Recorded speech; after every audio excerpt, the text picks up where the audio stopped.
Assalamualaikum warahmatullahi wabarakatuh. Nungsijarabay musalman sina khudimaki mafamda yamna kanaba hadis amakhaktang puduna lakchari inshallah taala khoi khudimak hairakkadarba famsingsi ihalhanbada khoi amal tawge haibagi wakhalda taminasi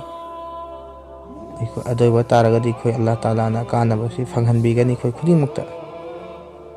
और थबुक अमा तौ मतमदा नुसिरबा आइगी मुसलमान इचिल इनाउसिंग अखोई net सेंगबा दरकार ओई net सेंगना थबुक तौबा तारगदी दुनिया अमसुंग आखिरत अनिमक्ता अखोई अल्लाह ताला ना कानहनबिगनी साहबासिंगी मतमदा अखोई खंथसी अखोइना ngasi तारी चौ चौबा आलिमसिंगी बयालदा और कुरान की खुथांगदा हदीस की खुथांगदा और फजाइल की खुथांगदगी अखोइना मयाम वांकिया थिंगरे मरमदि साहबासिंगिना फोंगना दुनिया दगी होना अल्लाह दगी कानबा अल्लाह दगी मतेंग नौकी मसी मरम करिगिनो हाइरबदा मखोइदी अल्लाह ताला ना पीगनी अल्लाह ताला ना पिथोरकनी ना हाइरमबसे अल्लाह की रसूल ना हदीस होइना हाइरमबसिंगजे मखोइ मफुंग फाना मखोइदा थमोइदा थाजबगा लोइना अल्लाह ताला दा हाइजे अल्लाह ताला दा तौजे अदुना अल्लाह ताला ना डायरेक्ट दुनिया दा सुकानबा पीखी अखोइजु तौदबि नते तौरी अदुब हेन अखोइ थाजना अल्लाह खक्तदा भरोसा तौरगा अखोइ अमल ने तौबा तारगदि इंशाअल्लाह ताला अल्लाह ताला ना पीगनी अल्लाह ताला ना पोसा खुदिमक अमता लेन मंगहनदि अल्लाह ताला ने खोइगी अनिंगबा पाम खुदिमक से अल्लाह ताला ने लोइना थुंगहनगनी अदुना मरम वरगा अखोइ वफमसी मुन्ना थवाइ चंगाउना आई अमल ने तौगे हबिगी वखलदा तामिनसी यामना कानबा वफमनि खोइ ngasi khoina dunia da laiba maksasi kari ne khoi jannat pambagi damuktani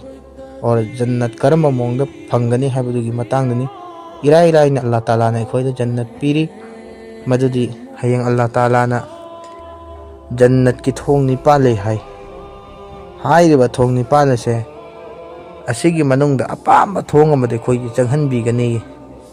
और चंगहनगदरबा पोसक सि करिनो हाइबुदुने ने हाइरकदोरसि कनानो करिनो करी पोसक तौरगा करम अमल तौरगनो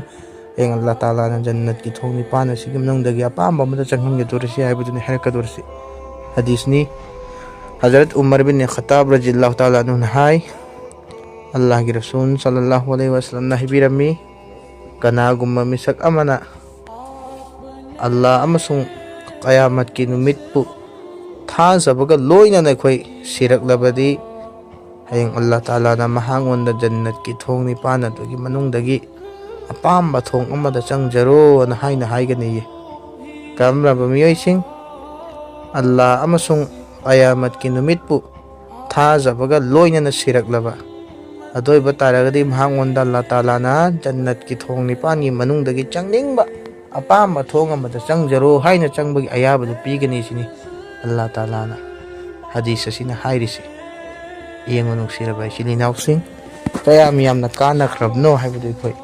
अखोइना ngasi दुनियादा वाना चाबा मचेत तुम्बा मचेत सुबा मचेत तौरगा होतनरिसि करिगिदमक्तने अखोइ जन्नत फंगनाइदमक्तनि तौबुदु अल्लाह ताला ना इलाइलाइना पिखरबा अमल असिकक तौरगा जन्नत पीरि अल्लाह ना येंगो कयात लाइबक फखरमने अखोइ अदुना मरम वरगा नुसिरबा इगी मुसलमान सिनाउ पुनमक अमल असी तौरगे अखोइ जन्नत फंगनबा होनसि